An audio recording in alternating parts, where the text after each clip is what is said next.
خضدار کے سانے کو لیتے ہیں، اس سانے میں بلا شبہ جو ہے وہ انڈیا ملوث ہے، کیونکہ اجیت ڈوبھال صاحب جو ہیں ان کی جو تنظیم ہے یعنی را، جس کو بہت سے لوگ جو ہیں وہ ٹیررسٹ آرگنائزیشن قرار دیتے ہیں، یہ تنظیم بہت عرصے سے اسی چیز پہ کام کر رہی ہے کہ پاکستان کے اندر مداخلت کیسے کی جائے اور دنیا بھر کے اسلامی ممالک کا چہرہ مسخ کیسے کیا جائے۔ اچھا، اس تنظیم کے پیچھے بہت سے جو ہے نا ان کے بلینئرز جن کی انویسٹمنٹ ہے اپنے میڈیا میں وہ بھی ہیں، اور ابھی بھی آپ دیکھیں تو اس وقت بھی جو اسلامی ممالک کے حوالے سے ہمارے مخالفانہ خبریں شائع ہو رہی ہیں وہ انہی میں ہو رہی ہیں، hindu.com ہو گیا، دی پرنٹ ہو گیا، اس طرح کے اور ایسے ایک او پی انڈیا ہو گیا، تو اس طرح کے اور بہت سے مطلب ان کے میڈیا یوٹیوب چینلز ہیں، ویب پہ چینلز ہیں جو سراسر ایک فیک پروپیگنڈا کرتے ہیں۔ یہی ادارے جو ہیں بہت سے فیک اکاؤنٹس بھی چلا رہے ہیں، ان کے علاوہ بھی چلا رہے ہیں، اور ان کے بی جے پی کا پورا ایک آئی ٹی سیل ہے جو فیک اکاؤنٹ چلا رہا ہے۔ تو ایک زمانے میں یہ پتہ لگا تھا کہ یہ آپریٹو ان کے جو ہیں وہ افغانستان میں موجود ہیں۔ جب اے پی ایس کے اسکول کا ثانیہ ہوا تھا 16 دسمبر کو تو بہت ہی افسوسناک تھا، اس کے بھی لنکس جو ہیں وہ افغانستان کے اندر تلاش کیے گئے تھے، اور افغانستان میں ظاہر ہے کہ ان کے لنکس اور بیرونی طاقت کے ساتھ ملے تھے۔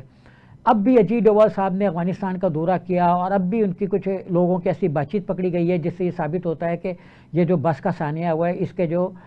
باقاعدہ ٹیررسٹ تھے، آپریٹر، سہولت کار، یہ کہیں نہ کہیں اس کی کڑیاں جو ہیں وہ دہلی میں اجیت ڈوبھال صاحب سے ملتی ہیں۔ اچھا، انڈیا کے جو یہ اجیت صاحب ہیں یہ کرنا کیا چاہتے ہیں؟ دیکھیں، ایک زمانے میں ان کی پالیسی بہت سیریس بنی تھی کہ ہم نے انڈین ڈیفینس کو پاکستان کے اندر رکھنا ہے،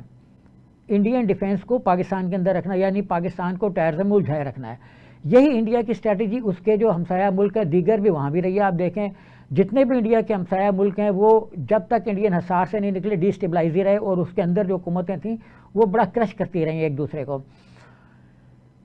تو جب ان کے حصار سے نکل گئی، جیسے بنگلہ دیش ہے تو بڑی ایک نیوٹرل قسم کی وہاں پہ جمہوریت قائم ہو گئی، سیاسی پابندیاں ختم ہو گئیں، لوگوں نے سکھ کا سانس لیا۔ اب جب انہوں نے یہ ثانیہ کیا تو اس میں جب میں آپ سے بات کر رہا ہوں تو 3 جو اپنا بچیاں ہیں ان کی شہادت کی خبریں، اور ان کے جو بس اور کنڈکٹر حملہ ہے ان 2 کی شہادت کی اطلاعات ہیں، اور باقی اللہ نے زندگی دی تو بچ گئیں، لیکن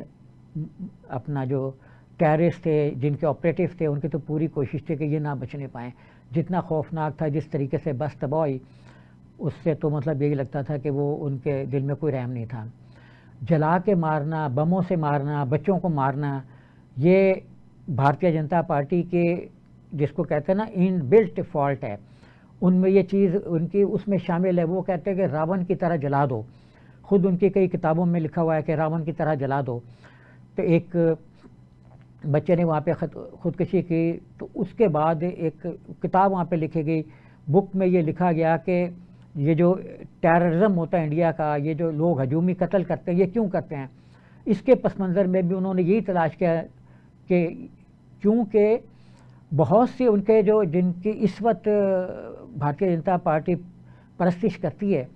ان کا کریکٹر ہی یہ رہا ہے کہ ہم نے قتل کرنا ہے، مارنا ہے، قتال ہی ہے ان کی ایک نشانی ہے، اور اسی لیے کانسٹیٹیوشن پیچھے چلا گیا ہے، رسوم رواج قتل یہ ان کی ایک سرشت میں شامل ہے۔ تو پاکستان کو نقصان پہنچانا چاہتے تھے،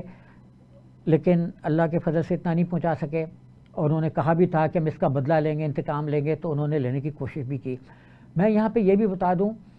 کہ یہ تو ایک انسیڈنٹ ہے جو ہو گیا، اس سے پہلے بھی ایک آدھ کا انسیڈنٹ ہوئے جو ہو گئے، لیکن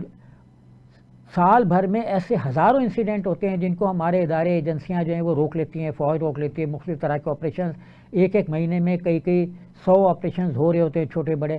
اور بعض مہینوں میں تو 1000 کے سے بھی زائد آپریشن کر لیے جاتے ہیں۔ تو ہمیں یہ نہ سمجھا جائے کہ اگر کوئی ہو گیا ثانیہ تو یہ اکا دکا ثانیہ تھا جس کے پیچھے کوئی ملک کے اندر عدم استحکام پیدا کرنے کے لیے کوئی غیر ملکی ادارہ ملوث تھا۔ تو بہت سی ایسی چیزیں روک لی جاتی ہیں، بہت سے جو ایجنٹ ہیں وہ پکڑے جاتے ہیں، 2-1 مہینہ پہلے بھی پکڑے گئے، جس کے جواب میں انڈیا جو ہے فیک کہانیاں بناتا ہے کہ ہم نے 12 اسپائس پکڑ لیے، ہم نے 20 اسپائس پکڑ لیے، اور اب تو ان کے جو جاسوس ہیں وہ جو بنگلہ دیشی ہیں وہ بھی جاسوس بنے ہوئے، روہنگیا مسلم جو ہیں وہ بھی جاسوس بنے ہوئے ہیں۔ تو ہم اس کی جتنی بھی مذمت وہ کریں وہ کم ہے، لیکن پاکستان کو یہ چاہیے کہ وہ اس کا بڑا، جیسے ہم 2009 میں بھی ہم نے ان کو ایک ڈوزیئر بھیجا تھا، اس کے بعد بھی ہم نے ان کو ڈوزیئر بھیجے ہیں، تو ہمیں اس کو ڈوزیئر بھیجنے کے علاوہ اس پہ بڑا کانکریٹ کام کر کے تو ان کے سامنے جو ہے نا ایک میڈیا کے ذریعے سے ہم نے، آپ نے دیکھا ہوگا کہ بڑی اچھی میڈیا وار ہمارے اداروں نے لڑی، اور اسی میڈیا وار کی وجہ سے ہماری قوم جو ہے وہ اپنے جو کامیابی ہے اس کو عالمی برادری کو بتانے میں کامیاب رہی، اور اپنی جو معصومیت ہے وہ عالمی اداروں پہ ظاہر کرنے میں کامیاب رہی۔ یہی وجہ ہے کہ اس وقت دو ملک جو ہیں وہ پوری دنیا میں تنہا ہیں، اور دونوں آپس میں شیر و شکر ہیں۔ ایک کا نام ہے اسرائیل اور دوسرے کا نام ہے انڈیا۔ اس کو بھارت بھی کہتے ہیں، وہ اپنا نام انڈیا بدلنا چاہ رہے ہیں، وہ چلتا ہے انڈیا کے نام سے کہ ہم انڈیا نہیں ہیں، کیونکہ ہمارا جو انڈو ہے، انڈس ہے، وہ تو پاکستان میں چلا گیا ہے۔ اب ظاہر ہے برہم پتر دریا کے ساتھ بھی اپنے رشتے دوڑتے ہیں، لیکن وہ بھی انڈیا سے نہیں نکلتا، اس کا بھی آغاز جو تبت سے ہوتا ہے، چائنا کے پاس ہے۔ تو وہ ہر چیز میں ہندو مسلم جو کرتے ہیں، تو یہ بھی ایک اسی کی کڑی تھی کہ انہوں نے مسلمانوں کو نشانہ بنایا اور اس کو بڑا ویلکم کیا۔ BLA ایک جو ٹیررسٹ آرگنائزیشن ہے، اس کو انڈیا میں ایسے ہاتھوں پہ اٹھایا جاتا ہے جیسے وہ کوئی موومنٹ چلا رہے ہیں آزادی کی۔ ہم نے تو کبھی نہیں کہا کہ انڈیا کے اندر جتنے بھی ٹیررسٹ اٹیک ہوئے پاکستانی، ان کی بڑی سراسر جس کو کہتے ہیں ٹھوس جامع انداز میں مذمت کی ہے، اور انڈیا نے ہمیشہ ہمارے اندر ٹیررزم کی بڑے کھلے لفظوں میں حمایت کی ہے۔ ان کا لشکری میڈیا جو ہے وہ بھی حملہ آور ہو جاتا ہے ہمارے اوپر ہی کہ دیکھیں جی کیسے ٹرین کو فتح کر لیا گیا۔ جو 100 لوگوں کے قریب شہادتیں ہوئیں ایک کوئٹہ کے ٹرین میں، بولان ایکسپریس میں، کوئٹہ سے آنے والی، اس میں تو اس کو بھی بڑا وار ویلکم کیا گیا۔ تو آخر کیا وجہ ہے کہ پاکستان کے اندر جتنا بھی ٹیررزم ہوتا ہے اس کو انڈیا سپورٹ کرتا ہے؟ تو یہی مطلب لنک کافی ہے۔ لیکن اس کے علاوہ جو ٹیکنیکل ایویڈنسز ہیں وہ بھی ملے ہیں، اور جو اس میں ہتھیار استعمال ہوئے، جو بم بارود استعمال ہوا، یہ بھی مطلب بہت سے انسیڈنٹس میں بیرونی غیر ملکی ساختہ کا ہے، جو اگر انڈین میڈ نہیں ہے تو ان ملکوں کے جن کی انڈیا کے ساتھ ملٹری کی امپورٹ ایکسپورٹ شامل ہے۔ یہ تو مطلب ایک پورشن ہو گیا، اور ہمیں بہت احتیاط کرنی چاہیے، اس لیے بھی لوگوں کو بھی احتیاط کرنی چاہیے کہ انڈیا زخم کھائے ہوئے ہے۔ جو نریندر مودی مختلف الیکشن میں دیکھ رہے تھے کہ وہ جنگ جیتیں گے، بڑے ہیروئک تصویریں انہوں نے اپنی فوجی وردی میں لگائی ہوئی ہیں، وہاں کے مختلف سڑکوں کے بورڈ بھرے پڑے ہیں، مودی صاحب اپنا فوجی ہیلمٹ لے کے لباس میں پہن رہے ہیں۔ تو جنگ تو انہوں نے کبھی لڑی نہیں بارڈر سے، تو وہ 300-400 کلومیٹر دور کے چھپے ہوئے تھے۔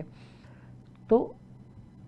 وہ چونکہ الیکشن میں اس کو نہیں بنا پائے ایک ایشو، کیونکہ جنگ وہ ہار گئے، بیانہ کی جنگ ہار گئے، کوئی دیش ان کے ساتھ نہیں کھڑا ہوا، تنہا ہیں، اکیلے ہیں، سوائے اسرائیل کے کوئی ان کی حمایت نہیں کر رہا۔ تو ایسے میں وہ جنگ تو نہیں کریں گے،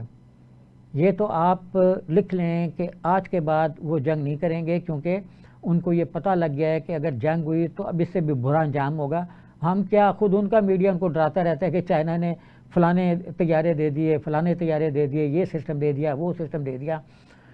تو ابھی تو اس میں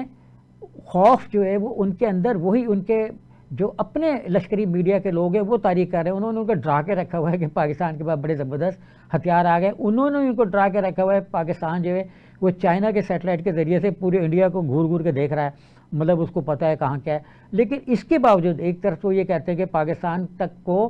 چائنا نے رسائی دے دی اپنے سیٹلائٹ سے، جس کے ذریعے سے وہ سارا GPS سسٹم اور ساری چیزوں کو دیکھ رہا ہے، کنٹرول کر رہا ہے، موومنٹ کو دیکھ رہا ہے۔ کنٹرول سے مطلب اس کی نظر ہے سب پر۔ لیکن اس کے ساتھ ہی وہ یہ بھی کہتے ہیں کہ جاسوس نے جو ہے نا وہ فلانے کا جو ایک انسٹالیشن کے بارے میں بتا دیا تھا۔ جب ہم بھائی سیٹلائٹ کے ذریعے سے دیکھ رہے ہیں تو ہمیں بتانے کی کیا ضرورت ہے؟ ہم تو دیکھ رہے ہیں، تو جاسوسوں کو پکڑنا ہمیں فضول کام ہے، کیونکہ ان کا وہ یہ دکھانا چاہتے ہیں کہ پاکستان انڈیا کے اندر جاسوس بھی رکھ رہا ہے۔ تو بھائی تمہارے جاسوس ہیں، تمہارے ملک میں پکڑے گئے، پکڑو ان کو، عدالتی طور پہ ثابت کرو۔ ویسے تو انڈین کورٹس میں عدالتی طور پہ کچھ ثابت نہیں ہوتا، سوائے اس کے اقبالی بیان کی بنیاد پہ جو UAPA میں، جس کو کالا قانون کہتے ہیں، ایکسیپٹیڈ ہے۔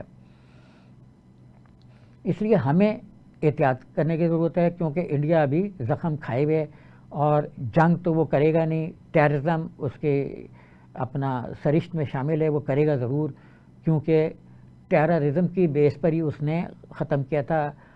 تامل کے اندر جو موومنٹ چلی تھی علیحدگی پسندی کی، اس کو، اور پورے جو نارتھ ایسٹ میں یا ساؤتھ میں جو تحریکیں چلتی رہی ہیں ان کو دبانے کے لیے انڈیا نے خود ٹیررزم کیا تھا۔ انہوں نے ان کے جو آزادی کے لیڈرز ہیں انہی پہ بم مارے تھے، ان کی آرمی نے، یہ ان میں بھی گھسی، ان کے ساتھ مل کے ایکٹ آف ٹیررزم کیا، پھر انہی کو پکڑ لیا۔ تو ہم ایک تو جو شہادتیں ہوئی ہیں ان کی روح کے سارے ثواب کے لیے دعا گو ہیں. اللہ تعالیٰ ان کو جنت الفردوس میں جگہ دے اور قوم کو محفوظ ہاتھوں میں رکھے. امید ہے کہ جس طرح 6-7 مئی کے بعد سے ہم محفوظ ہاتھوں میں فوج کے، اسی طرح فیوچر میں بھی رہیں گے.